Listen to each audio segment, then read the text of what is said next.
Pues si os parece vamos a comenzar.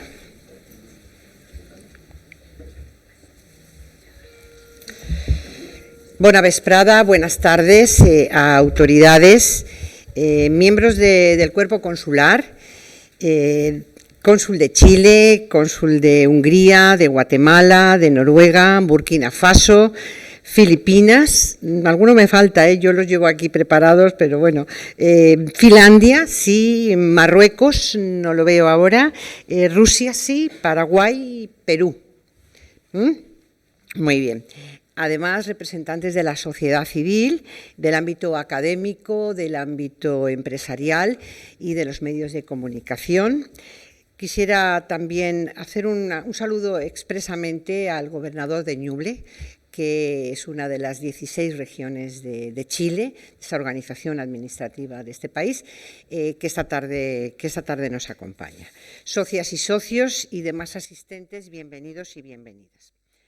En esta nueva cita de política internacional de la temporada, pues tenemos el honor de que nuestra tribuna la ocupe el embajador de Chile en nuestro país, Javier Velasco Villegas. Embajador, muy bienvenido. Agradecerte que hoy estés con nosotros porque es una oportunidad, entiendo yo, para conocer y profundizar en el conocimiento entre nuestros países. Y además, bueno, pues adquirir una mayor noción de las excelentes relaciones bilaterales que existen entre ambos y sobre todo, y como reza el título de tu conferencia, conocer cuál es la dimensión de tu país en el escenario mundial en el que las interrelaciones pues tienen muchísima trascendencia. Antes de indicar una breve referencia del perfil de nuestro invitado de esta tarde y a los efectos de destacar el interés del encuentro de esta tarde, pues me gustaría permitirme que haga una brevísima contextualización. Chile se encuentra inmerso en un interesantísimo proceso constituyente que arranca en el año 2014 para reemplazar a la Constitución vigente aprobada en el año 1980 por Augusto Pinochet. En el año 2020 se realizó un plebiscito en el que los ciudadanos chilenos aprobaron la redacción de una nueva Constitución con el 78,27% de los votos. El pasado mes de septiembre ese nuevo texto constitucional fue sometido a referéndum y fue rechazado con un 61,85% de los votos emitidos por los chilenos. Actualmente hay abierto un periodo de diálogo entre todas las fuerzas políticas con representación en el Congreso Nacional para concretar la puesta en marcha de un nuevo proceso constituyente. La economía chilena es una economía sólida, tiene una notable influencia en el conjunto de países de América Latina. Los últimos informes del Banco Mundial decían de Chile que era una de las economías que más rápido crecimiento de su entorno había tenido en las últimas décadas. En la reciente cumbre del clima, en la COP27, pues ha sido expreso su compromiso de lucha contra el cambio climático, apostando por la descarbonización del país para el año 2050 y por el hidrógeno verde. Bien. El embajador Velasco es abogado, licenciado en Ciencias Jurídicas y Sociales por la Escuela de Derecho de la Universidad de Chile, máster en Leyes por la Universidad de Berkeley, diplomado en Introducción a las Humanidades Digitales por la Universidad de Harvard.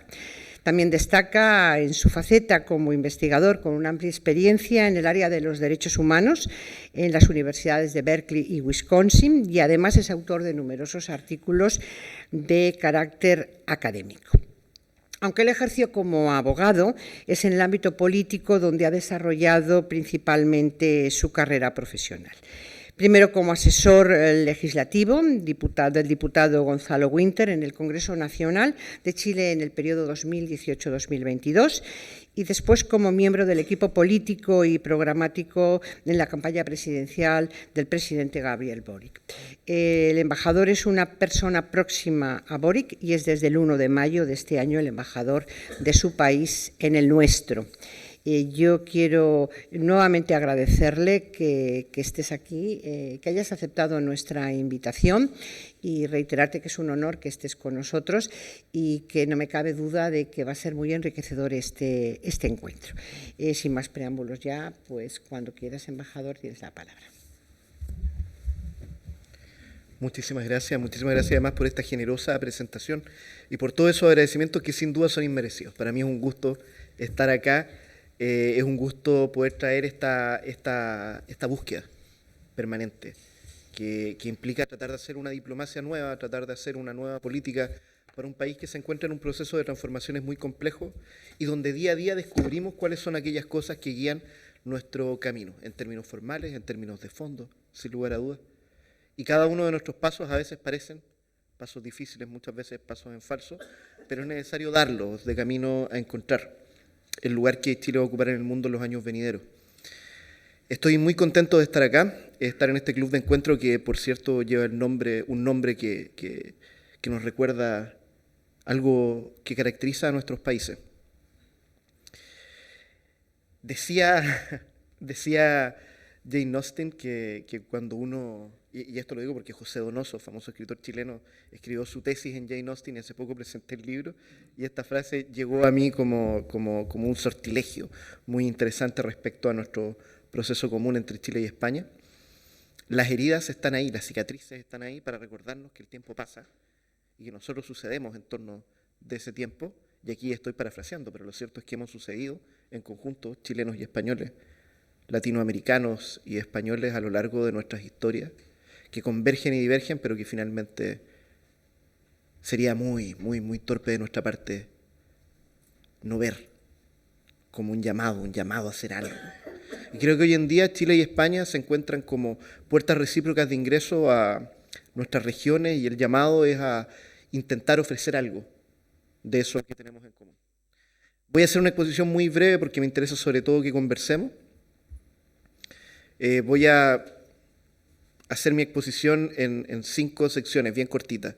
Una que presenta en términos generales la misión, otra, la misión diplomática me refiero, una segunda parte de diagnóstico acerca de la relación bilateral con España. Estos son datos duros que a mí me encanta dar porque creo que iluminan un poco la visión que hay que tener respecto de nuestros países. Un tercer punto acerca de alineamientos y prioridades que estamos desarrollando.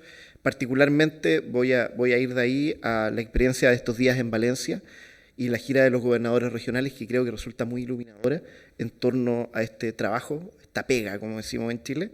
Y finalmente algunas breves conclusiones acerca del momento político-social chileno en el que nos encontramos y cómo eso puede ser relevante para esta labor que estamos acometiendo acá en España.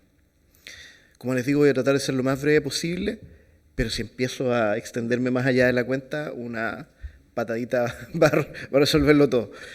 Bueno, voy a presentar la misión brevemente, hablando un poco de la situación de Chile en términos económicos y en términos políticos, y de los objetivos de la misión diplomática que estoy tratando de llevar adelante. La situación económica en Chile nos muestra un crecimiento relevante durante los últimos 30 y tantos años de nuestra historia que está vinculado, primero, a la salida de la situación de aislamiento político y económico en el que nos encontrábamos durante la dictadura militar, que duda cabe. Lo segundo es la adopción, profundización, legitimación y, finalmente, inserción global de nuestro modelo económico neoliberal, que llega a un pic en determinado momento, pero cuando empieza a fallar para dar respuesta a aquellas promesas que se habían hecho a la ciudadanía, comienza también a hacer crisis. Uno podría señalar que ese crecimiento económico está marcado por la desigualdad, lamentablemente. Si Chile no hubiese crecido económicamente de la forma en que creció, lo cierto es que hoy en día Chile tiene un crecimiento promedio entre el año 1990 y el año 2018, ¿para qué nos vamos a meter con el 2019 y el 2020? De un 3% en promedio, con crecimientos importantes, sobre el 7% durante la época dorada del neoliberalismo, bajo el mandato del presidente Ricardo Lagos Escobar. Lo cierto es que no es observable en las cifras oficiales del Banco Mundial que la brecha de desigualdad en Chile haya disminuido notablemente. Lo cierto es que ese crecimiento económico se refleja en que una persona de una comuna popular de Santiago, que es primera generación de su familia en entrar a la universidad, puede llegar a ser embajador en España. Eso es una cosa muy extraña. Lo cierto es que el desarrollo social aparejado a ese desarrollo económico es capaz de producir que un dirigente social del movimiento estudiantil chileno, en un plazo de 10 años se convierte en presidente de la República. ¿Qué duda cabe? Que esas cuestiones dan cuenta de que Chile se transformó profundamente a través de ese crecimiento económico, de esa inserción global. Pero un crecimiento económico y una inserción global que no es capaz de superar la desigualdad. Un estudio muy interesante del Banco Mundial, que se hace cargo de la reforma tributaria de la presidenta Michelle Bachelet, un referente para toda nuestra generación, sin lugar a dudas, dice que hay un problema cuando uno observa las cifras de Gini de Chile. Chile tiene uno de los índices de Gini más interesantes de la región, con un 5.0. Entre el 0 y el 1, eso nos ubica precisamente en el centro. El problema es que la construcción de ese Gini se hace en torno a una medición que es la encuesta CACEN, que es una encuesta diseñada para medir la pobreza. Eso quiere decir que una encuesta bajo ese diseño subrepresenta la riqueza.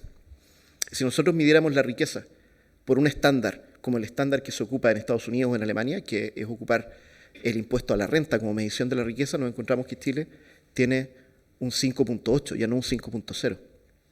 Y lo que esta cifra esconde realmente es que si nosotros tomamos además las utilidades no retiradas de las grandes empresas, y esto es importante porque la concentración de la riqueza en Chile indica que un 33% del capital total del país, del PIB que se produce año a año, es concentrado por el 1% más rico, con lo que nos encontramos es que Chile podría alcanzar incluso un 6,8%. Estas no son cifras mías, estas son cifras construidas por un estudio de la Universidad Católica en torno al trabajo de desigual.com y el Banco Mundial.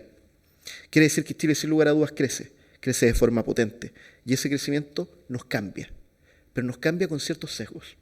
Hay otro elemento interesante a considerar, y es que el modelo chileno, el llamado modelo neoliberal, es un modelo que se caracteriza por el individualismo. Y ese individualismo no es una construcción abstracta, es una construcción concreta. El artículo 1, inciso 2 de la Constitución Política de la República de Chile del año 1980 dice algo que es digno de análisis. De hecho, mi tesis de magíster es sobre el lenguaje de este artículo y su proyección en estos datos quizá irrelevantes que estaba dando hace un momento y la problemática de ciertos derechos sociales en Chile. El artículo 1, inciso 2 dice que la familia, ojo, la familia, es el núcleo fundamental de la sociedad en Chile. Hay dos niveles para preguntarnos qué significa eso y qué contradicciones podemos encontrar en esa aseveración. La primera es preguntarnos cuáles son las familias que constituyen el núcleo fundamental de la sociedad. Y lo cierto es que una sociedad altamente conservadora, una sociedad como la sociedad diseñada por la dictadura cívico-militar chilena, tenía solamente un modelo de familia, y es una familia heterosexual, es una familia donde el padre trabaja y la mujer se queda en casa, es una familia obediente, pero sobre todo es una familia que opera como un espacio de resistencia. ¿Pero resistencia ante qué? David Harvey señala que una de las características interesantes del neoliberalismo, y pone el caso chileno precisamente sobre la mesa, es que, como decimos en Chile, cada cual se rasca con sus propias uñas. Vale decir, existe un repliegue estatal y ciertos espacios que en países como España naturalmente están entregados al Estado, como la provisión de derechos sociales, salud, educación, pensiones, en algunos casos vivienda, como fue en Inglaterra hasta determinado momento del siglo XX, quedan entregados al mercado. Esa mercantilización de los derechos sociales produce una serie de efectos. Y uno de ellos es que la retracción del Estado tiene que ser llenada por algo. En el caso chileno, ese algo es la familia. Eso es parte del diseño institucional chileno. Y por eso es que en Chile la base fundamental de la sociedad es la familia.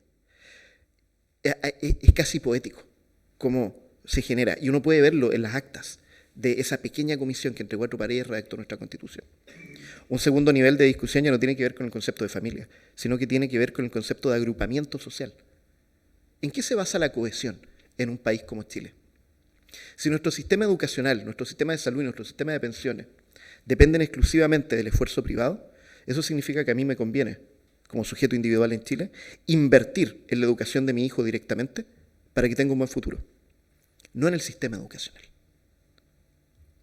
Sucede que si la vejez depende de cuánto aporto mes a mes a mi fondo de capitalización individual, pues bueno, resulta que es mejor preocuparse de cada uno y no pensar en las consecuencias positivas que puede tener un sistema solidario intergeneracional como el que existe en España y en gran parte de los países de la OCDE.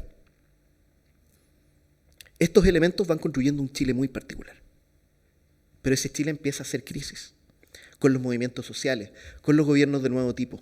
Poco a poco el progresismo empieza a ganar espacio respecto de otras manifestaciones, no necesariamente de un color político distinto, pero sí de una tradición cultural diferente.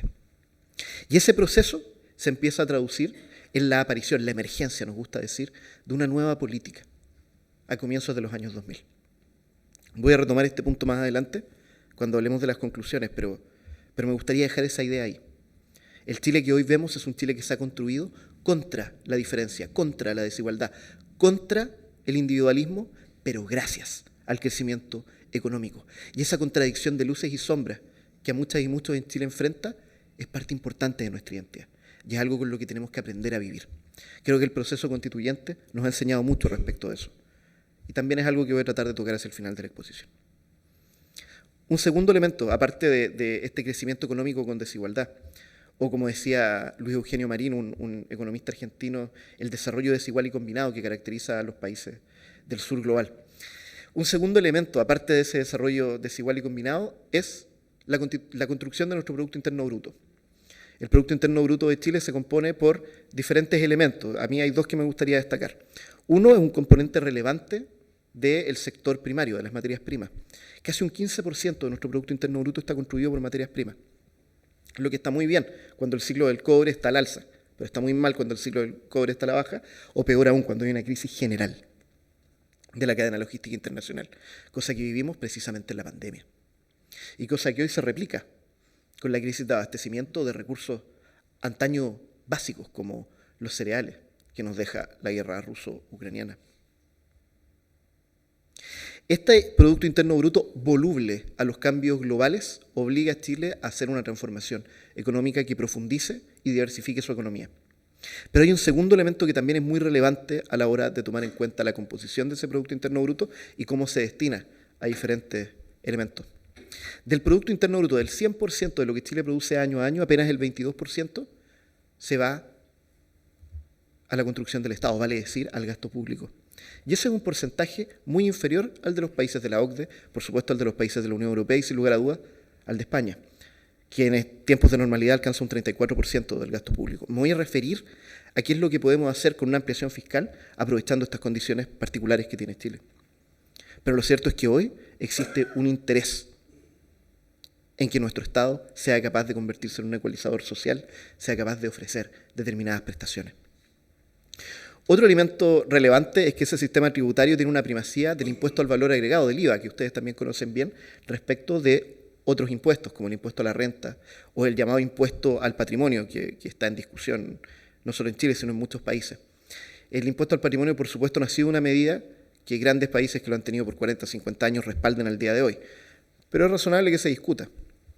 Es razonable que se discuta porque el impuesto a la renta o el impuesto al patrimonio son impuestos que se hacen cargo de un factor relevante de acuerdo a la UNESCO, y es que una economía fuerte, con ingresos permanentes para poder hacer gastos permanentes, es una economía que tiene un sistema tributario más bien progresivo y no regresivo. El impuesto al valor agregado es un impuesto regresivo, y un ejemplo muy patente de ello es que Chile, que en la capital, en Santiago, una ciudad muy segregada, tiene en su barrio alto un estándar de vida del primer mundo y en los sectores más populares, como Maipú, de donde yo vengo, un estándar de vida que claramente representa el sur global, tiene el mismo precio del pan y del libro en el barrio alto que en los barrios más populares. Un impuesto a la renta o un impuesto al patrimonio podrían resolver esos asuntos. Entonces, además de resolver el problema de la desigualdad, además de resolver la composición de nuestro Producto Interno Bruto, además de resolver el porcentaje de nuestro Producto Interno que se destina al gasto público, es importante que nuestro sistema tributario sea más progresivo y tienda a igualar a nuestra comunidad. Otro problema relevante de nuestra situación económica es que estamos graduados de los sistemas de cooperación internacional. Vale decir, si tomamos los sistemas de cooperación por Producto Interno Bruto, nos encontramos con que Chile es un país de rango medio alto y por lo tanto ya no tiene derecho a acceder a ciertos recursos, por ejemplo, de la Unión Europea, de cooperación para el desarrollo. Eso se ha traducido en que Chile, Uruguay, Costa Rica, que son los tres países que están graduándose de los estándares internacionales, junto con CEPAL y con España, han desarrollado un criterio nuevo, que es el desarrollo en transición, que permite pasar de un paradigma de superación de la pobreza a un paradigma de desarrollo.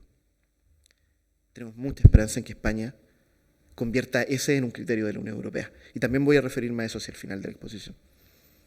Y por último, como comentaba antes, esta retracción del Estado se traduce en una privatización de los derechos sociales. Hoy en día un factor de ecualización social relevante, como es la entrega de educación, salud o pensiones, en Chile está entregada al mercado. Todos estos factores construyen una situación política muy particular. Un inmenso crecimiento económico que cambia nuestra demografía, que permite que los sectores populares se movilicen al lado de desigualdad, insuficiencia de prestación de derechos sociales y en general un modelo político que en determinado momento empieza a flaquear ante las altas expectativas que tiene la sociedad en un mundo hiperconectado, en un mundo donde sin duda alguna las necesidades, las urgencias empiezan a cambiar. Y eso es lo que nos lleva a una situación política muy interesante, y es el segundo punto de contexto que quiero poner sobre la mesa. Chile es un país con una larga tradición democrática consistente, que salvo en momentos muy específicos de nuestra historia, como la dictadura cívico-militar de Augusto Pinochet, ha sabido resolver de manera histórica sus diferencias de forma democrática, conversada. Es muy interesante que, salvo por ese episodio de nuestra historia democrática, siempre Chile haya podido salir adelante de sus más difíciles momentos, precisamente echando mano de su institucionalidad. Uno podría sostener incluso que el 18 de octubre, la crisis llamada estallido social del año 2019, es la mejor prueba de esa voluntad política republicana, de esa tradición chilena. Porque en la mayor parte de los países del sur global, lamentablemente, una situación de tensión de esas características podría haber terminado en violencia, pero en nuestro caso terminó en un proceso constituyente democrático. Un segundo elemento interesante que describe nuestra situación política es que ofrecemos una gran certeza jurídica. Las reglas en Chile cambian de manera progresiva y sustentable en el tiempo. Prueba de ello es que la Constitución del 25 famosamente sirvió a distintos modelos políticos radicalmente diferentes, como la República Socialista, el gobierno de la Revolución en Libertad del presidente Frei o el gobierno del presidente Allende, sin mencionar además gobiernos como el del presidente Alessandri, de un sello político marcadamente más conservador. Esos factores determinan que en general, cuando las chilenas y chilenos nos ponemos de acuerdo, somos capaces de ofrecer condiciones particularmente privilegiadas que, junto con una seguridad pública históricamente muy consistente también, nos convierten en una plataforma de lanzamiento para los proyectos que los países buscan en toda nuestra región. Hemos sido un faro precisamente de conducción hacia la mejora de condiciones de vida a lo largo de nuestra historia regional. Y lo cierto es que con todas las críticas que podamos hacer a la Constitución de 1980, lo cierto es que es esa Constitución y esas reglas políticas las que permitieron darle estabilidad al país y crecer en un escenario delicado. Es sabido incluso que Chile, enfrentado a la crisis de 2008, tuvo la resiliencia suficiente para no bajar sus estándares de vida. Por último, tuvimos esta crisis institucional que, como les comentaba hace un momento, tuvo la capacidad de traducirse en una salida institucional también, y que nos deja al menos dos discusiones muy importantes sobre la mesa. La primera es la discusión sobre el proceso constituyente y la segunda sobre ciertas reformas clave que creo que son coyunturalmente muy relevantes a la discusión que hoy podemos dar sobre Chile. Respecto de lo primero, como es sabido a nivel internacional, el día 4 de septiembre un contundente 62,2% rechazó el proyecto de reforma constitucional emanado de nuestra convención democráticamente electa, paritaria y con representación de los pueblos originarios, en condiciones procedimentales únicas en el mundo. Pero lo cierto es que detrás de ese 62% hay un 78% que sigue queriendo que Chile tenga una nueva constitución. Vale decir, necesitamos una nueva constitución, pero no era esa. Y hay muchas cosas que aprender de eso. A mí me gustaría decir dos. La primera es que tenemos que ser capaces de ponernos de acuerdo con procedimientos que le den voz a todos los actores, sin importar el momento coyuntural en el que nos encontramos. Porque las constituciones, y bien lo sabe España, se hacen para durar décadas, no para resolver problemas coyunturales. Por relevantes que sean esas coyunturas, por angustiantes, por urgentes que sean las diferencias. Hoy en día hay mínimos políticos, y lo conversábamos ayer con la comunidad chilena, que hoy día tiene la gentileza también de estar acá. Hay mínimos políticos reflejados después del 4 de septiembre que nos permiten mirar con esperanza lo que viene. Todos los sectores políticos, de todo color, de toda posición social, hoy en día parecen estar de acuerdo en Chile en que necesitamos una nueva constitución y que vaya qué importante es que esa constitución establezca un Estado social y democrático de derecho. Eso no lo sabíamos antes del 4 de septiembre. Ese proceso que parecía ser tan divisivo, lo cierto es que hoy nos deja esa lección. Podemos estar de acuerdo con que el régimen neoliberal está en retirada y un nuevo Estado democrático de derecho con provisión de derechos sociales está aterrizando en nuestro país para quedarse. No hay nada de radical en eso. Por el contrario, eso nos acerca a la situación político-institucional que tienen países como este, que admiramos profundamente a la distancia. Otra cuestión relevante que nos deja es que tenemos un mínimo procedimental nuevo del que echar mano y al que atender. Y es que es importantísimo que el apoyo de expertos, que el apoyo académico se haga presente junto con esas voces diversas en el futuro proceso. Y es por eso que, al igual que lo vivió España hace 42 años atrás, no, un poquito más, estoy calculando al gobierno de Felipe González, hace ya más de 40 años atrás, con el proyecto constituyente del 78, es importante que exista un comité de expertos que respalde el proceso desde un punto de vista que no refleje necesariamente posiciones políticas, sino aprendizajes de largas trayectorias institucionales. Pero además de eso existen otros procesos en juego. Y yo quiero destacar dos reformas clave. Uno es lo que constituye el corazón del proyecto político de nuestro gobierno, del gobierno del presidente Gabriel Boric, que es la reforma en el modelo de pensiones y en el modelo tributario. Por supuesto, estas son dos cosas que se apalancan mutuamente. En Chile va a haber desintegración tributaria. Vale decir, no se van a poder ocupar como créditos las ganancias que tienen las empresas respecto de los particulares. Eso es muy importante, porque junto con medidas para disminuir la elusión y algunas medidas que también quitan determinadas prestaciones específicas para el fomento productivo en un momento difícil de Chile, pero que hoy en día no parecen tan necesarias, van a agilizar la captación de recursos por parte del Estado a través de un mecanismo que sea progresivo y de ingresos permanentes. Pero sin duda alguna la estrella de nuestro proceso hoy en día es la reforma de pensiones, que va a transformar nuestro sistema de capitalización individual en un sistema solidario e intergeneracional, que va a impedir que en adelante las generaciones que cada vez envejecen más respecto de las anteriores se vean en aprietos en los años más delicados de su vida. Eso sin lugar a dudas nos va a volver un país más solidario todavía. Y mi conclusión respecto de esto es que la situación de Chile desde un punto de vista económico y político demuestra que somos un país tremendamente resiliente, que hemos enfrentado dificultades, periodos complejos, que hemos visto nuestra identidad cambiar por los cambios institucionales que hemos vivido, pero que siempre logramos salir adelante. Y a veces me sorprende que parece que somos efectivamente ese estudiante estudioso, particularmente estudioso del curso, que encuentra formas creativas, innovadoras de reencontrarse. Hoy en día, sin lugar a dudas, nos estamos reencontrando en torno a una transformación social compleja, en la que muchas voluntades convergen. Y creo que todas y todos tenemos la convicción de que los cambios son imprescindibles y que tenemos que abordarlos en conjunto. Y esa visión es la que construye algunos de los objetivos de esta misión. Los objetivos yo podría enumerarlos en 5 y que creo que pueden ser relevantes a la hora de debatir esto que estamos debatiendo. Por un lado, el vínculo entre Chile y España es de larga data. Desde Gaña, el primer embajador, que las cosas han ido bastante bien en la reconstrucción histórica de esta vida en común de nuestros países. Y por lo tanto no tenemos que inventar la rueda, no tenemos que partir de cero. Buscamos profundizar y modernizar el vínculo bilateral aprovechando las afinidades programáticas de los gobiernos que tenemos en este momento en ambos países, pero también las urgencias del mundo y la posibilidad de darles alternativas. Nos interesa también, en segundo lugar, la búsqueda y apertura de oportunidades público-privadas. Creemos firmemente que uno de los legados más importantes de los últimos 30 años, además de ese tremendo crecimiento económico, es el aprendizaje en torno a la relevancia de un vínculo saludable público-privado.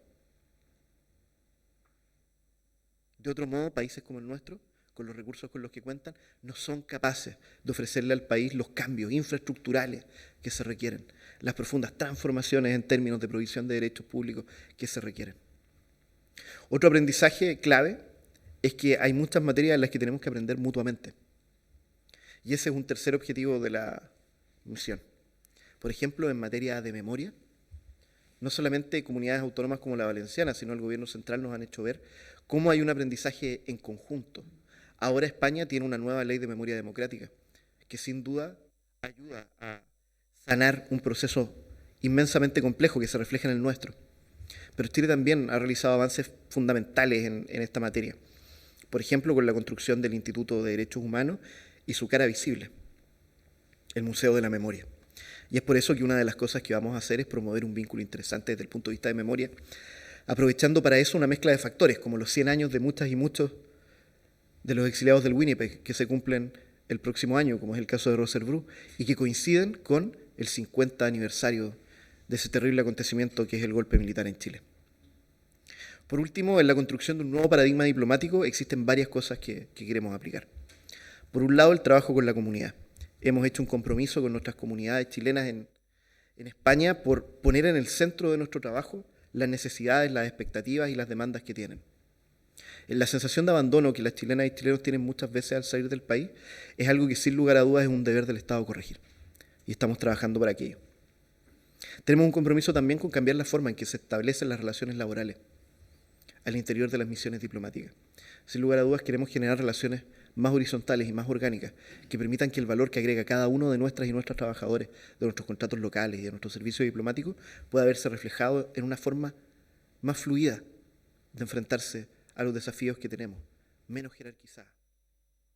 Creemos también que la gestión activa del interés nacional supone pensar hoy en día qué significa ser parte del cuerpo diplomático cuando un correo electrónico puede ser más seguro, más privado y más rápido que la comunicación que nosotras y nosotros podemos hacer cuando dos actores políticos necesitan mirarse a los ojos. Quizás una videollamada podría parecer que es más eficiente que un embajador. Y es ahí precisamente cuando surge lo relevante del rol que cumplimos aquellos que ejercemos el trayecto diplomático. El valor lo agregamos porque somos gestores activos del interés de nuestros pueblos, porque conocemos de cerca los procesos que enfrentamos, en mi caso chilenos, chilenas, españoles y españolas. Es en eso, es en transmitir eso, en trabajar con eso, donde está el valor. Y eso es algo que va más allá de las conductas diplomáticas, que va más allá incluso del indispensable trabajo consular, que está muy bien representado, y lo agradezco, en esta sala, y que tiene que ver con palpar la realidad y poder ofrecer algo al respecto, y estamos tratando de trabajar en eso. Y por eso, el último punto que tiene mucho que ver con este último factor es la profundización democrática, tanto en Chile como en las instancias multilaterales para poder ofrecer alternativas globales. Lo cierto es que nuestra democracia está en peligro en el mundo. Las fake news, la reaparición de las derechas extremas, la violencia político-social en determinados contextos, el retroceso democrático en algunos países del sur global nos hablan de que hoy en día las democracias están en peligro. Y la forma de enfrentar ese peligro es mirándonos a los ojos y encontrando maneras de profundizar nuestra democracia. En eso estamos trabajando con mucha pasión. Y dicho todo lo anterior, que es como el diagnóstico, voy a revisar algunas cosas de la relación bilateral y les voy a ofrecer algunas conclusiones. Espero no estar aburriéndolos. Las relaciones políticas, como decía, están construidas con un profundo background de historia. Por eso queremos mantener, profundizar y modernizar los vínculos con España. Las afinidades programáticas tienen que ver con una agenda verde, con una agenda feminista y una agenda de profundización del multilateralismo que voy a tocar brevemente en el siguiente punto. Esa importancia relativa que tiene España, el tercer inversor más grande de Chile en el extranjero, se refleja en las innumerables visitas que hemos tenido en estos meses.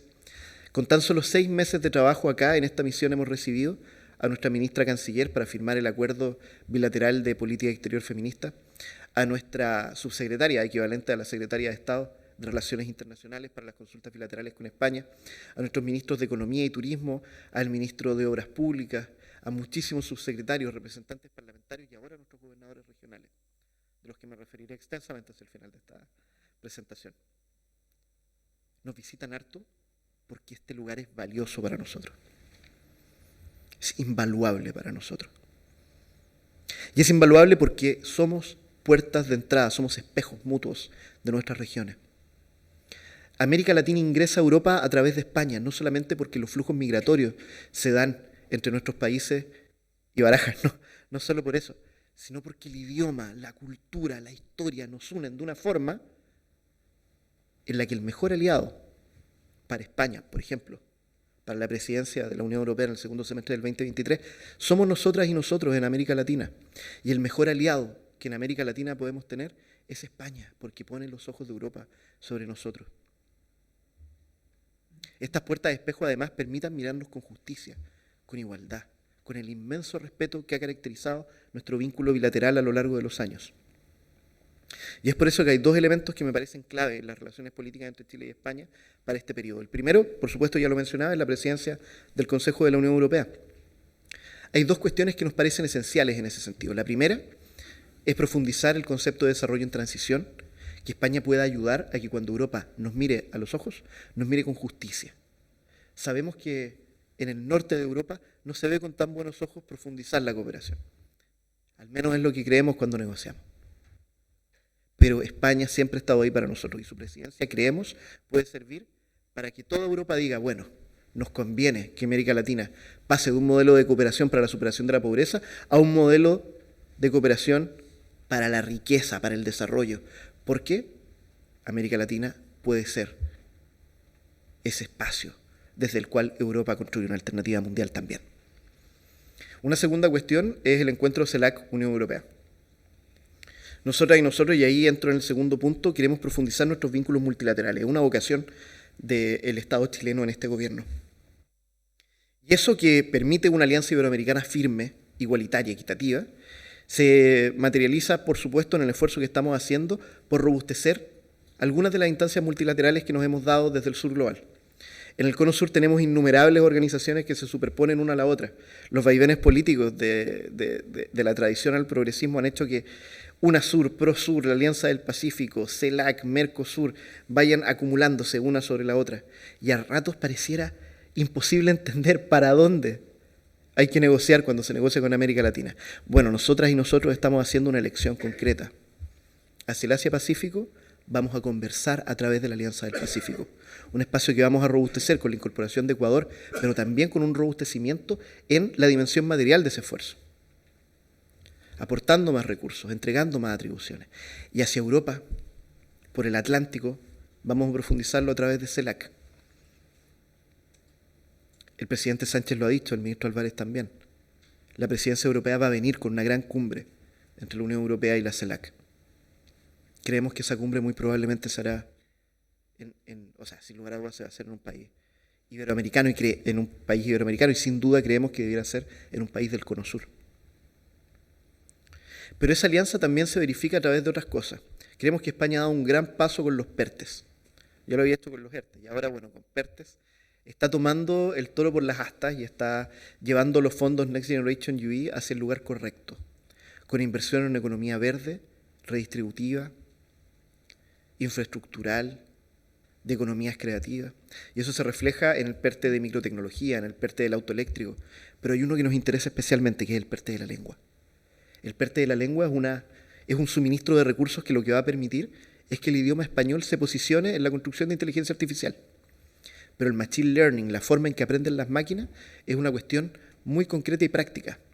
Tiene que haber gente trabajando en inteligencia artificial en español para que la inteligencia artificial crezca en español.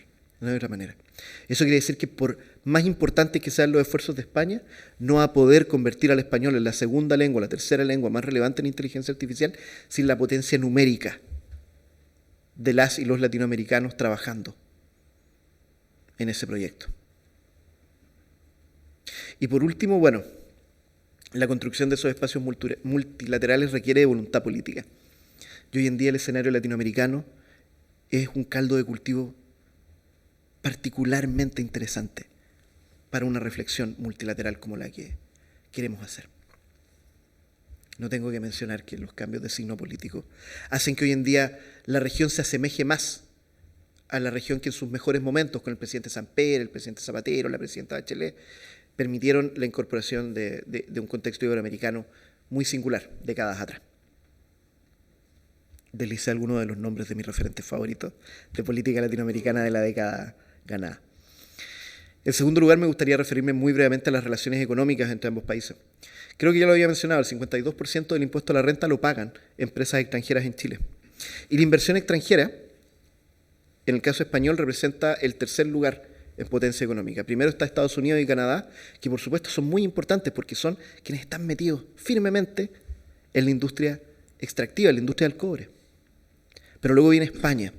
Y España ni más ni menos que en vez de tener una sola gran industria, tiene una economía ampliamente diversificada, que con grandes empresas como Mapfre, Telefónica, Eulen y un largo etcétera, que va desde OHL hasta Santander, está en Chile firmemente en las vidas cotidianas de todas y todos los chilenos. Siempre cuento esta anécdota. Yo creo que quienes lo han escuchado, no los voy a mirar, van quizá a decir como, Dios mío, otra vez lo dijo. Pero bueno, a mí me han contado muchas veces esta anécdota de que hay gente en Chile que cree que el Banco Santander es un banco chileno. Porque a donde quiera que uno mire en Chile hay un Banco Santander. A donde quiera que uno mire en Chile es Telefónica, la dominante en materia de infraestructura de comunicación. Nuestras carreteras están hechas por españoles y cuando uno las recorre las carreteras españolas, pareciera que está en Chile. Y esas empresas no son cualquier empresa. Este tercer inversor aporta una gran diversidad, pero también aporta una presencia en sectores relevantes, como dijimos, y esa presencia tiene estándares europeos. Y eso jalona hacia los estándares europeos al resto de nuestras empresas. Son las empresas europeas y particularmente las españolas las que han llevado políticas de género, de movilidad al interior de la empresa, contratos indefinidos, negociación por rama a nuestro país. En esos grandes debates, las empresas españolas, quizás incluso sin quererlo, pero por el solo hecho de estar constituidas sobre la base de un interés público-privado, que está constituido a su vez por la Constitución española, que en uno de sus artículos dice que el esfuerzo privado está también al servicio del interés público, finalmente son aliados de los procesos de transformación. Otros datos interesantes respecto de la relación bilateral es que Chile es el cuarto país con mayor inversión española en el mundo, con 20.000 millones de euros en 2021. Esto es algo que se ha ido consolidando con el acuerdo entre Chile y la Unión Europea del 2003. Y por eso yo soy un promotor violento. A mí me gusta mucho el acuerdo entre Chile y la Unión Europea y soy uno de los promotores visibles de su modernización dentro de este año para el 20 aniversario. Se han cuadruplicado las inversiones españolas en Chile desde su firma. Y son casi 3 veces las inversiones chilenas en España desde 2003 hasta la fecha. Las exportaciones de España a Chile casi alcanzan los 1.751,4 millones de euros con un incremento de un 35% respecto del año anterior, a pesar de la pandemia. Y cuestión similar ocurre respecto a las exportaciones de Chile a España, que siendo menores, teniendo un componente mucho menos manufacturero, mucho menos innovador, crecieron un 22% respecto del año anterior. Vale decir, la pandemia no detuvo el vínculo bilateral en términos económicos entre Chile y España. Y ese contexto de relaciones políticas y relaciones económicas ilustra los lineamientos de nuestra gestión, que van por el lado de la política exterior turquesa, la democracia feminista, los derechos humanos, el multilateralismo y, por supuesto, la profundización de estos vínculos multilaterales y bilaterales en materia económica. Muy brevemente, cuando hablamos de política exterior turquesa, de lo que hablamos es del cuidado de nuestro ecosistema, con un enfoque especial en los océanos. Y ustedes entenderán que para Chile esto es una necesidad porque Chile es básicamente una larga costa con una cordillera encima. Entonces nos interesa mucho que cuestiones como la Carta Iberoamericana, que se va a firmar en República Dominicana en enero, donde España, Andorra, Chile, Uruguay y Costa Rica tienen un rol importantísimo, sea una carta que se firme con los océanos en el centro. Asimismo, nos interesa mucho aprender algo que en España hacen muy bien, y la antes llamada excepción ibérica, hoy llamada solución ibérica, nos enseña es que la soberanía alimentaria y la soberanía energética son la clave para que una economía y un ecosistema social sea resiliente frente a problemas de la gravedad de la crisis del COVID y de la gravedad de la guerra en Rusia y Ucrania. La soberanía energética y la soberanía alimentaria son cuestiones que queremos exportar de España a Chile. Pero asimismo queremos hablar de economías creativas. Las economías creativas hoy en día representan el 3% del PIB mundial. y está pronosticado por los expertos que en los próximos 20 años van a crecer hasta convertirse en un porcentaje relevante del Producto Interno Bruto del mundo. Y Chile tiene una amplia capacidad de crecer en esa dirección, no solo porque seamos creativos y habladores, sino porque tenemos el apetito y la necesidad de cambiar nuestro modelo productivo. Y las economías creativas no son solamente la producción de arte y espectáculos, cuestión que la revitalización del modelo español a través de los fondos Next Generation toma muy en serio. Muy en serio. También están los videojuegos, los ecosistemas de aplicaciones, la ingeniería en inteligencia artificial, en la gestión de recursos. Todo eso está dentro del esquema de economías creativas. Y el modelo español queremos llevarlo a Chile. La sostenibilidad ambiental es fundamental para nosotros. En España se están recuperando incluso terrenos desertificados en el sur del país. Se están reutilizando las aguas, se está desalando de manera masiva. Todas esas son cuestiones que queremos llevar a Chile. Y también tenemos un ecosistema de laboratorios vivos que queremos traer a España y que queremos que España mire con mucha atención. Hay 3 elementos fundamentales en nuestro sistema de laboratorios vivos, que son el desarrollo astronómico. Tenemos los cielos más hermosos, más claros, más translúcidos del mundo, junto con Canarias, y tenemos que ser colaboradores y no competidores en el desarrollo de la exploración aeroespacial. Tenemos una tremenda potencialidad de exploración, no solamente a través de telescopios, sino de lanzamiento de satélites. Y al mismo tiempo que en España se está viendo dónde instalar el centro aeroespacial, bueno, estamos viendo dónde instalar nuestro propio clúster. Y tenemos algunas ideas. Y queremos que Airbus, con la experiencia de Zaragoza, con la experiencia, de Getafe, con la experiencia de Andalucía, vaya a Chile a enseñarnos también a hacer transferencia tecnológica. Y por supuesto tenemos desarrollo antártico. Tenemos una visión del continente antártico que no es una visión puramente turística o instrumental.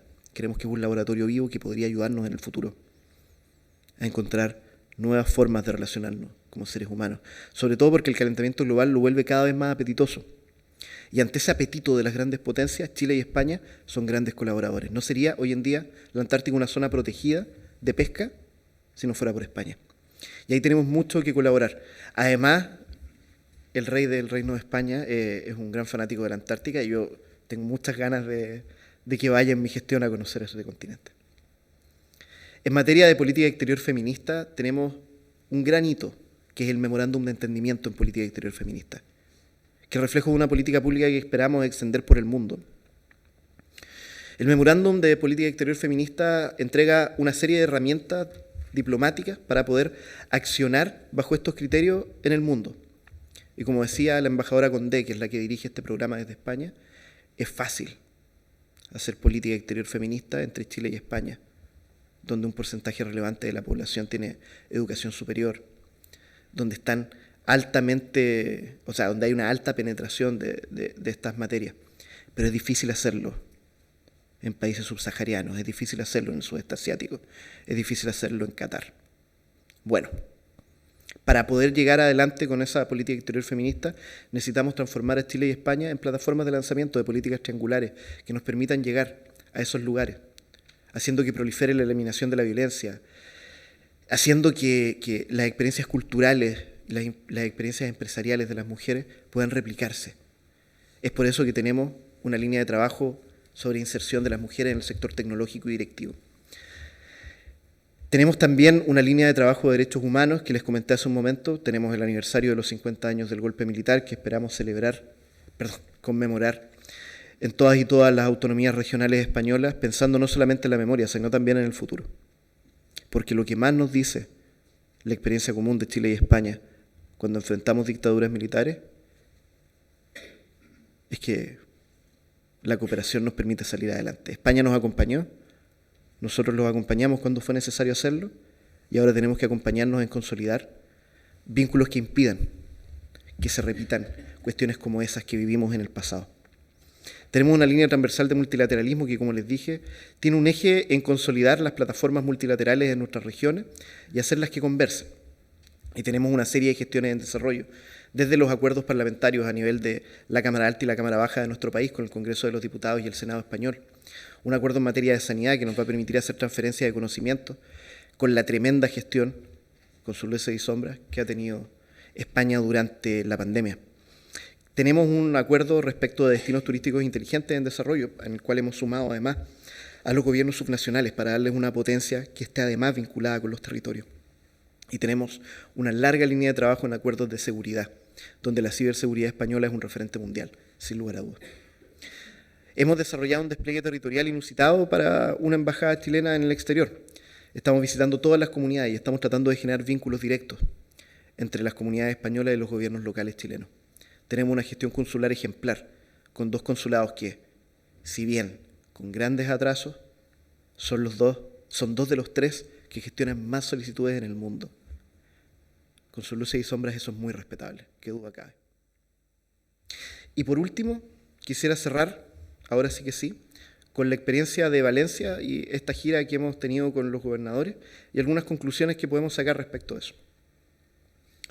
Está aquí don Óscar Crisóstomo, gobernador del Ñuble, representante de este proceso de descentralización que vive nuestro país. Y creemos que esa descentralización debe ser una descentralización política, vale decir que le dé atribuciones y facultades a los gobiernos locales chilenos. Debe ser una descentralización económica que le dé fortaleza a ese proceso y debe ser también una descentralización diplomática. Chile tiene, por supuesto, tan solo un embajador en el extranjero y un embajador del gobierno central. Y el deber de ese embajador, por supuesto, es abrirle espacios a los gobiernos locales para que puedan desarrollar sus propias líneas de trabajo. El aprendizaje de esta visita es que eso no solo es imprescindible, sino que además es necesario. Lo segundo es que vemos en Valencia muchísimas oportunidades. Lo primero es que esta es una comunidad en una reconversión permanente. Una anécdota que me llamó muchísimo la atención en estos días es que mientras varios destinos turísticos estaban presentando ofertas y imágenes hermosas de la playa, Valencia estaba incorporando una serie de graduaciones y certificaciones a su forma de trabajo para ser un destino inteligente. Eso es algo que nos llama mucho la atención y que nos hace pensar mucho en la manera de trabajo chilena también. Creemos que hay una combinación de sectores productivos que provee de una gran resiliencia a esta comunidad autónoma, con un desarrollo portuario muy importante, con un desarrollo en infraestructura, en cultura, en academia, un desarrollo logístico y un desarrollo industrial que llaman poderosamente la atención y que acompañan a un desarrollo turístico que, por supuesto, tuvo un mal momento, pero que no fue capaz de hacer quebrar las voluntades valencianas. Y eso es porque la diversidad fue capaz de proveer de un sostén económico. Creemos, además, que es posible en Chile exportar un modelo de hub logístico de innovación, como los que hemos visto en España y particularmente en Valencia, que permita que el sector público funcione como una plataforma de soft landing para las empresas que vayan a invertir a nuestro país, pero por supuesto con la contraprestación de que hagan transferencia tecnológica. Creemos que el sector privado tiene que tener un rol importantísimo en ese proceso. Es uno de los aprendizajes de las últimas décadas de desarrollo sin comparación en Chile. Y además creemos que la academia debe tener un rol fundamental. Eso es algo que hemos aprendido de Ñuble. Y ahí hay grados académicos incluso que podríamos desarrollar y que hemos conocido en estos últimos días.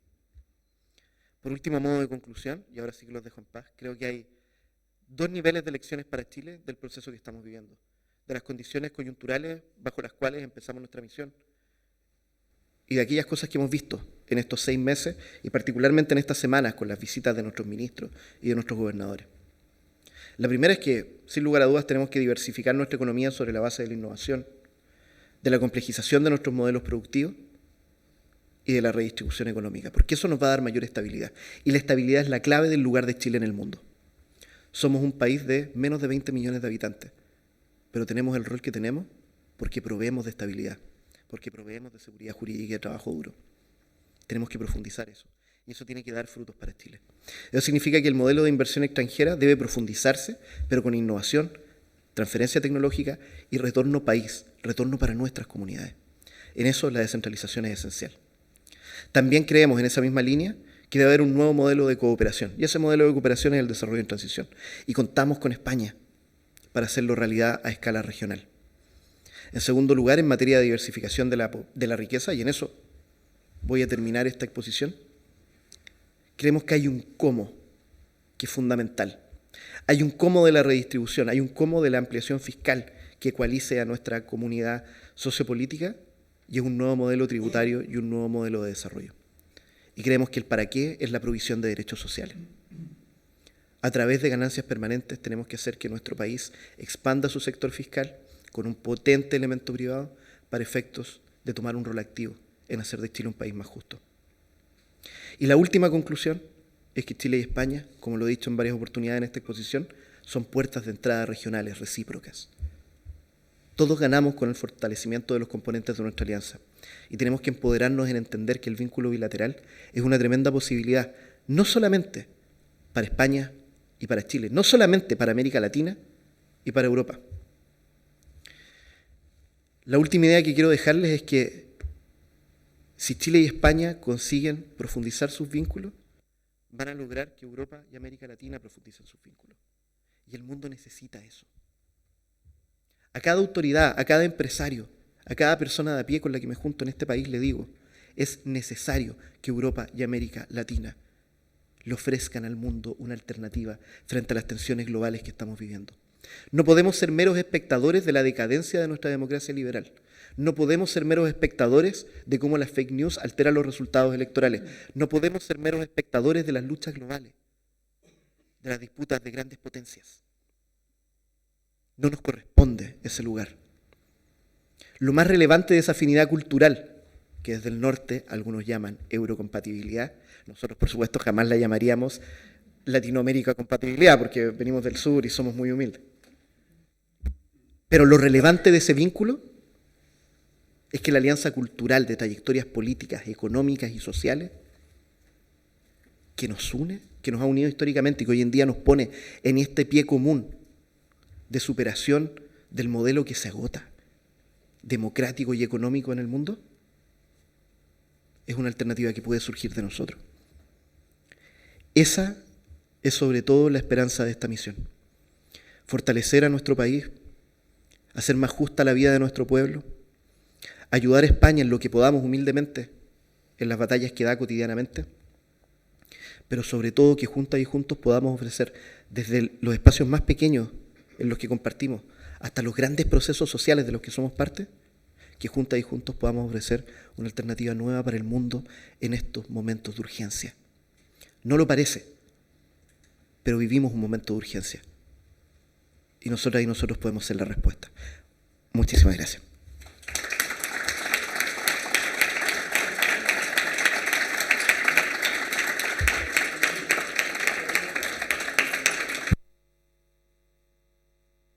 Me quedaba corta, embajador, cuando decía que íbamos a poder conocer y tener una noción más, si acaso más amplia, ¿no?, de esas relaciones de nuestros ambos países. Muchísimas gracias por esta exposición que, aunque a ti te puede parecer que ibas demasiado deprisa, no es así y no ha sido nada densa, al contrario, muy formativa y muy ilustrativa, y desde aquí, desde la tribuna del encuentro, te lo agradecemos, porque uno de los objetivos pues es esto, precisamente para generar ese pensamiento crítico. Es fundamental, coincidirás conmigo, en tener la información y en conocer, no funcionar de oído. Y en ese afán pues es en el que nos ocupamos en cada una de las actividades que organizamos en la medida que podemos. Has hablado tú en tu conferencia en esta última misión que estabais desarrollando desde tu país a través de esta embajada en nuestro país, el tema de los gobernadores. Yo comentaba al principio que quería darle pues un saludo expreso al gobernador de Ñuble, que yo decía muy modestamente, hasta donde llegan mis conocimientos, aunque alguna más cosa sé de esa región, pues que era una de las 16 regiones de esa organización territorial, que es algo más compleja, no solamente por lo que tengo entendido, esas 16 regiones. Si el gobernador quiere decir alguna cosa en relación a la conferencia, en relación a su presencia aquí en el Club de Encuentro, pues por supuesto tiene el micrófono a su disposición. He de decir que ya en esta segunda fase de la actividad somos muy rigurosos con el control de los tiempos. Pero por supuesto está el micrófono a su disposición por si quiere decir alguna cosa, no hay ningún problema. Al contrario, encantados y agradecidos. Bien, muchas gracias, Amparo, al embajador un saludo a cada uno de ustedes, los cónsules que hoy están presentes. Voy a ubicar por aquí para no dar la espalda. Bueno, primero decir que ha sido una experiencia maravillosa el poder haber compartido con ustedes en varias jornadas, tanto a nivel político, económico, que es el interés que hemos buscado desde los gobiernos regionales. Ya lo decía el embajador, partimos hace 1 año y medio en un proceso de descentralización en nuestro país, donde los gobernadores hoy son elegidos democráticamente, tal cual ustedes partieron hace más de 40 años, y ha tenido un ciclo, sin lugar a dudas, muy diferenciador, y lo vamos a hacer diferenciador. Porque en las regiones tenemos una sinergia muy distinta en términos de cuáles son nuestras prioridades, nuestras vocaciones, y hacia dónde queremos irnos dirigiendo, en un afán de ir aportando también al desarrollo de nuestro país. No hay ninguna región que no quiera que al país le vaya bien. Por lo tanto, en ese contexto es que hemos estado también adquiriendo la experiencia de lo que han vivido ustedes y también tratando de explicar cuál es el proceso político, social y económico que ha vivido Chile y particularmente cómo la región de Ñuble, la región más joven de nuestro país que tiene 4 años de vida, tiende hoy a iniciar un camino que no solamente está centrado en su agroindustria, en su turismo, sino también en un proceso de innovación, ciencia, conocimiento, que sin lugar a dudas son los factores clave para que nos podamos ir desarrollando. Y eso ustedes también lo han extendido ya hace cerca de 30 años, con quienes hemos podido conversar en distintos ayuntamientos, gobiernos o empresarios. Ustedes tuvieron un proceso hace 30 años que fue muy simbiótico y que permitió extender sin lugar a dudas lo que son los conocimientos y la calidad de vida en su territorio.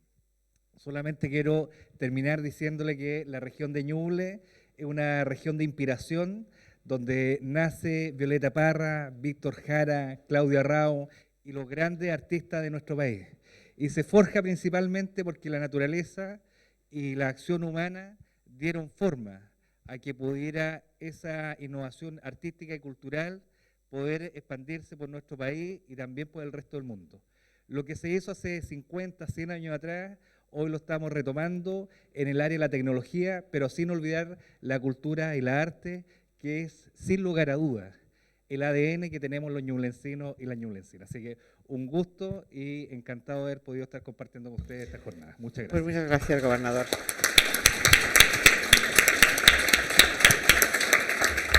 Muy bien, pues si hay, como sabéis, ahora empezamos un turno de preguntas. Si hay alguna cuestión que plantearle al embajador, un momentito, que le van a dar el micrófono. Adelante. Buenas tardes. Buenas tardes, ¿cómo estás? ¿Se me oye? Se te oye muy bien. A mediados de los años 80, en el siglo pasado, el gobierno de Augusto Pinochet procedió a la privatización de la gestión del agua. Una privatización insólita, o sea, pocos países ni Estados Unidos tienen una privatización de tal calibre, ¿no? Ríos, embalses y tal, pasaban a manos privadas. Entonces, bueno, pues era muy interesante aquello y hubo empresas españolas, en concreto el grupo Akbar, que creó Aguas Andinas, que gestiona importantes zonas de población, de gran población en Chile. Y mi pregunta es si ustedes van a revisar ese marco jurídico o que les ha ido funcionando o tienen previsto ajustarse un poco a la norma de que el agua es pública y que la iniciativa privada puede colaborar fantásticamente a través de una regulación, concesiones, etcétera, o bien mantienen el statu quo actual según aquella ley por la cual el control de la administración es un control mínimo y la titularidad de todos los activos, ¿no? Infraestructuras, son privadas. Esa es la pregunta. Gracias. ¿Contesto o acumulamos? ¿Ya? Bien. ¿Cuál es su nombre? Disculpe. Miguel, muchísimas gracias por la pregunta. Es una pregunta muy interesante que habla de muchas cosas de Chile. Efectivamente, durante la dictadura militar se privatizaron cosas insólitas como el agua. Hay, yo diría, dos caras de este proceso de de vinculación entre lo público y lo privado que no existía en el mundo en muchos casos, y los efectos que ha tenido en la sociedad chilena. Creo que hay algunas cuestiones de las que fuimos muy críticos quienes participamos del movimiento social en los años 2000, 2010, como las licitaciones y concesiones de obras públicas, que hoy en día, vistos con los ojos de los años, dan cuenta de que tenían elementos muy positivos. O sea, hubo una construcción infraestructural en Chile que no era posible sin los capitales extranjeros y los capitales privados. Y quizá ahí hay cosas que revisar respecto a los años de ganancia, los porcentajes de retorno, etcétera, etcétera. Pero yo hoy en día no me atrevería a decir que hay que terminar con un régimen como ese. Y ese aprendizaje, que es un aprendizaje a mi parecer humilde, hay que mirar estas cosas con humildad, hay que saber cuando uno debe recular en las cosas. No yo particularmente, que nunca fui tan contrario a esto, pero sí el movimiento social chileno, ahora que algunos de sus elementos han logrado estar en posiciones de Estado, muestran que hay cosas de las que se puede aprender y otras que no. Yo creo que para que Chile siga siendo un país con una inmensa capacidad de ofrecer certezas jurídicas, es importante que respetemos las reglas del juego. Y por lo tanto es importante que cumplamos con los regímenes concesionales, con los contratos de propiedad, etcétera, etcétera. No podemos echar pie atrás. Es lo que ocurre, por ejemplo, con el régimen de pensiones. Nosotros necesitamos un régimen solidario. Y aunque le duela a ese régimen solidario del futuro, lo cierto es que no podemos estatizar las pensiones que hoy en día son privadas. No podemos. Porque no podemos incumplir la expectativa de aquellos y aquellas que han ingresado su plata, quizá uno podría decir de manera individualista, poco solidaria, está bien, pero con una expectativa clara. Y no podemos traicionar esas expectativas. Ningún gobierno debería hacerle eso a su pueblo. Y en el caso de las aguas, para poder conjugar el objetivo de romper eso que usted muy bien llama statu quo, ese statu quo de un régimen que se acaba, con las necesidades del futuro, yo creo que hay que tener varias cosas presentes. La primera, y el régimen institucional de la Constitución de 1980 es muy claro en ese sentido, la protección del medio ambiente y de los bienes comunes naturales estaba en el top de su época en la Constitución de 1980. El artículo que regula el derecho a vivir en un medio ambiente libre de contaminación es un artículo modernísimo en 1980. Hoy en día el desarrollo de países como Nueva Zelanda, Ecuador, Canadá incluso, a través no de un sistema constitucional, pero de un sistema normativo, a nivel legal me refiero, muestra que cuestiones como los derechos de la naturaleza parecen ser relevantes hoy en día. Me acuerdo que en algún programa de televisión discutía con una persona de una posición más conservadora que decía, pero ¿cómo un río va a tener voluntad? Esta es una típica discusión entre juristas. ¿Cómo una montaña va a ser susceptible de protección jurídica? Y yo creo que la respuesta ahí es, bueno, si una empresa puede tener identidad, honra, puede ser susceptible de responsabilidad y también de protección, bueno, ¿qué impide que una fundación tenga un directorio y que se dedique a la protección del río Maipo en la región metropolitana, por ejemplo? Bueno, en ese mundo cambiante y en esa institucionalidad que se adapta a los tiempos de hoy, creo que es importante considerar que con independencia de la preservación de las reglas del juego actuales, es importante que el agua sea un bien nacional de uso público y su consumo esté garantizado para el uso doméstico. Eso significa que ante una situación de adversidad ecosistémica que impida que una determinada comunidad pueda acceder al recurso hídrico, bueno, el Estado tiene que actuar. No puede ser que un Estado no tenga la capacidad de hacer que sus ciudadanos puedan acceder a lo único, salvo por el aire, que si no consumimos nos mata. De modo que hay que revisar los regímenes concesionales. Sin lugar a dudas hay que avanzar progresivamente hacia un nuevo sistema de despropietarización de ciertos cauces que son imprescindibles y deben ser entendidos como de uso público. Y el contenido del uso público en la actualidad tiene que estar determinado al menos por el acceso prioritario para el consumo humano, doméstico y bueno, productivo en ciertos márgenes que a mí se me escapan porque no soy un experto en esta materia. Y creo que eso debe estar garantizado a través de acciones constitucionales, debe estar garantizado además a través de acciones preventivas y un marco institucional que permita que el Estado actúe en casos en los que se requiera. Una combinación entre ese aseguramiento a nivel concreto hoy y un proceso progresivo que cambie las reglas del juego ofreciendo certeza jurídica hacia el futuro, yo creo que puede permitirnos volver a la normalidad en ese ámbito. No, gracias a usted. No sé, gobernador, si está de acuerdo. ¿Usted cómo están de agua en Ñuble?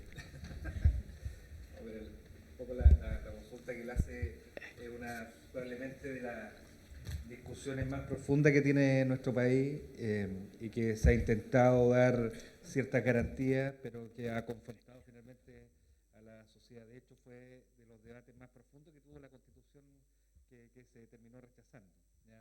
Pero tiene que haber un marco en el cual se garantice, sobre todo hoy a propósito del cambio climático y el consumo del agua potable, una garantía a esas sociedades, pero también en áreas productivas donde es importante. Nuestra región es una región agrícola, donde el agua es principalmente prioritaria para poder producir, pero creo que poco a poco tenemos que ir avanzando para encontrar un equilibrio, cosa que las prioridades sepamos dónde están.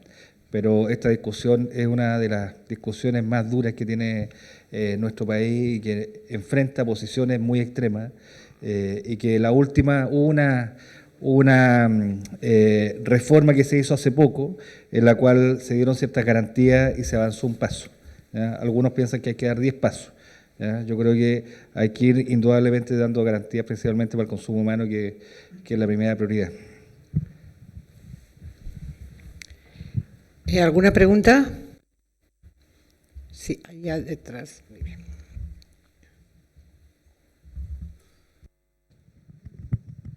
Muchas gracias, embajador. Su ponencia absolutamente política. Yo pertenezco no pertenezco al campo de la política, sino al campo de la difusión cultural e histórica.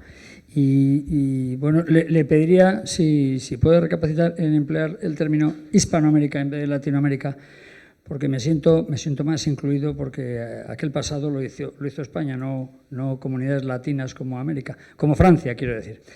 Bueno, la pregunta mía iba en el siguiente sentido.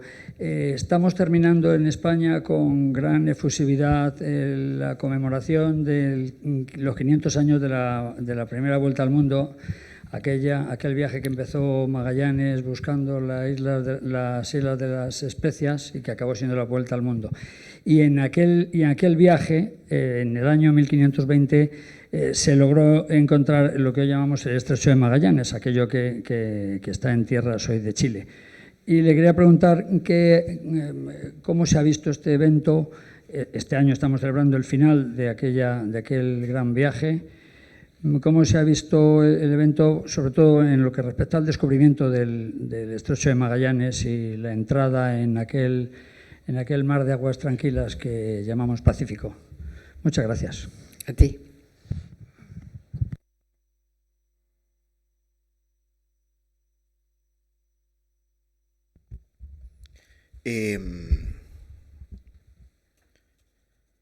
Hay quienes creen que yo no aprendo y que siempre termino siendo más político que diplomático, pero yo aprendo, así que voy a reconocer su crítica respecto de la terminología sin disputarla y se la voy a conceder. Me importa que usted se sienta incluido en este debate.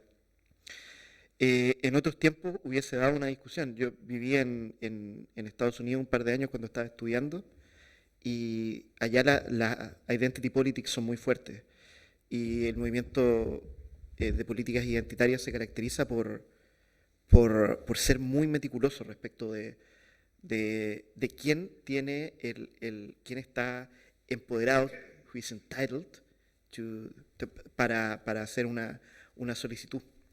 Y claro, yo acepto totalmente la crítica, se la reconozco porque la entiendo y creo que es justo hacerlo, pero créanme que hay gente que no lo va a encontrar tan bueno. Es un tema muy disputado el rol de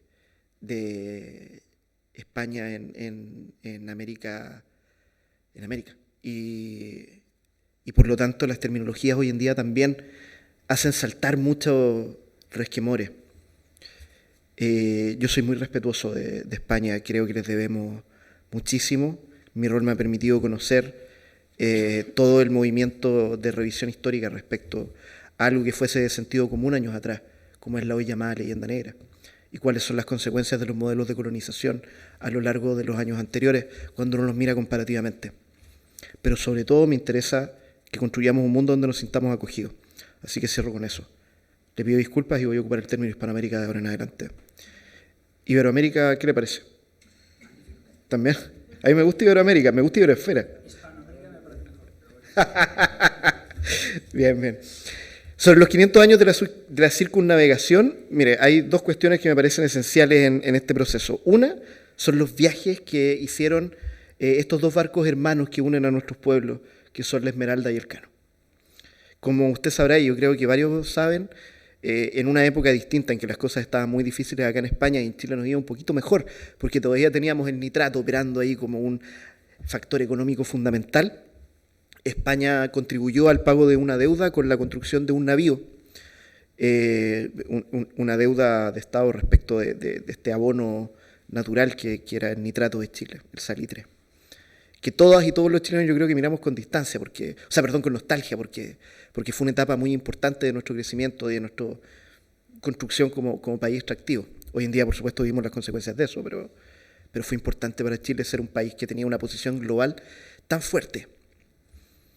Desde la industria naviera hasta la industria agroindustrial, la agricultura, estaban determinados por el nitrato de Chile y una deuda que tenía que pagar España se compensó en alguna medida con la construcción de un buque que hoy en día es el buque Escuela Esmeralda, que es muy importante en nuestra historia, con luces y sombras, por supuesto. Y la construcción, los planos del buque Escuela Esmeralda son idénticos a los del navío Elcano. Son dos buques insignes que a su vez son idénticos y recorren el mundo todos los años en distintas misiones, generalmente vinculadas a la diplomacia y a las Fuerzas Armadas, a la Armada en particular. Y circunnavegaron el globo una vez más. Y se encontraron en el Estrecho de Magallanes y se encontraron en Punta Arenas. Y el embajador de España en Chile, don Rafael Garranzo, estuvo ahí, se dieron condecoraciones, se inauguró un monumento. Y también acá en España se recibió a nuestra tripulación. Yo, lamentablemente, por las celebraciones del Día Nacional de Chile, tuve que quedarme en Madrid, pero mi agregado naval fue a la llegada del Cano cuando terminó su periplo y visitó un elemento histórico que para mí es de principal importancia. Es parte de mis anécdotas cotidianas. Y es que cuando el Cano llegó a Chile en el año 1972, el presidente de la República era don Salvador Allende. Y Salvador Allende, que al igual que otros grandes hombres de la historia, tenía un hobby que le permitía distraerse, tenía por hobby armar barcos dentro de botellas de cristal. Y hizo una réplica del Cano, probablemente mirando la Esmeralda. Él era de Valparaíso, el puerto donde estaba la Esmeralda por esos días. Entonces quizá basándose en uno llegó al otro y construyó esta réplica del Cano en una botellita. Y cuando el Cano llegó allá, 50 años atrás, cuando se cumplían 450 años, le regaló al buque esta pequeña pieza que hasta el día de hoy está ahí como un recuerdo de una época distinta de nuestras relaciones multilaterales. Es muy particular, pero los vínculos entre Chile y España, ni siquiera en aquellos tiempos donde el signo político de los gobernantes era tan distinto, se vieron fracturados. Hemos sabido dialogar y creo que la circunnavegación nos lo recuerda. Y hay otra razón muy importante, no voy a decir otra razón, lo voy a plantear de otra manera. Creo que hay otra cuestión muy importante para retratar la relevancia que tuvo en nuestro país. Y es que entre los procesos de descentralización hay una puesta en valor del Estrecho de Magallanes como vínculo, como corredor entre ambos océanos, pero además como elemento de la identidad chilena, particularmente de la identidad magallánica, pero de una manera muy característica de la identidad chilena. Hay un autor que tuve la fortuna de tener como profesor, que es una persona muy polémica en Chile, que se llama Alfredo Jocelyn Holt. Él escribió la Historia General de Chile en 3 tomos, es la Historia General de Chile más moderna que se ha escrito de las 3 versiones que existen hasta la fecha. Y en el tomo segundo tiene un capítulo dedicado al Estrecho de Magallanes. Y él dice que, y lo hemos comentado ahorita en estos días, fueron tantos los barcos que encallaron en el Estrecho de Magallanes, fueron tantos las vías que se perdieron, los tesoros que se perdieron en el camino, toda esa tragedia no puede haberse desvanecido en el aire. Tiene que haber quedado en alguna parte. Y Jocelyn Holt dice, bueno, se quedó pegada a nuestros huesos, se quedó pegada a nuestra identidad. Hay algo de trágico en ese Chile que termina en el Estrecho de Magallanes y comienza en el desierto más feroz del mundo, que compone nuestra identidad y que nos vuelve de alguna manera lo que somos hoy en día. Y cuando uno va a Punta Arenas, a la región de Magallanes, y se enfrenta con esta simbología, con el cruce del estrecho, con la llegada de la goleta Chiloé, que es la que inaugura en el fondo la presencia trascendental de Colón de colonos y colonas en Punta Arenas, se da cuenta que esa tragedia está muy vigente y sabemos reconstruirla como futuro cuando enfrentamos las dificultades que nos toquen. Así que muchas gracias por su aseveración acerca de lo latino y lo hispano, y muchas gracias por la oportunidad de hablar de esto que es tan importante. Perdone, olvidé felicitarle porque hoy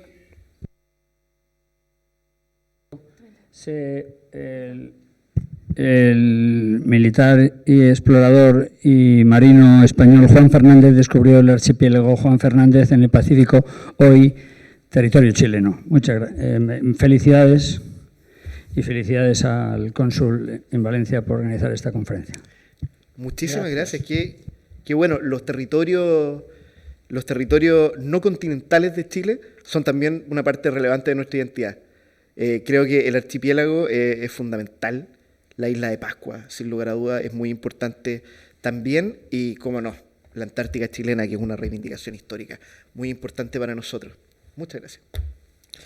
Bueno, pues estamos en hora y entonces pues vamos ya a levantar la sesión, y los que pasamos a la siguiente actividad pues tendremos ocasión de hacer más preguntas. Muy bien, muchísimas gracias, embajador. Ha sido un placer que estés aquí en nuestra tribuna.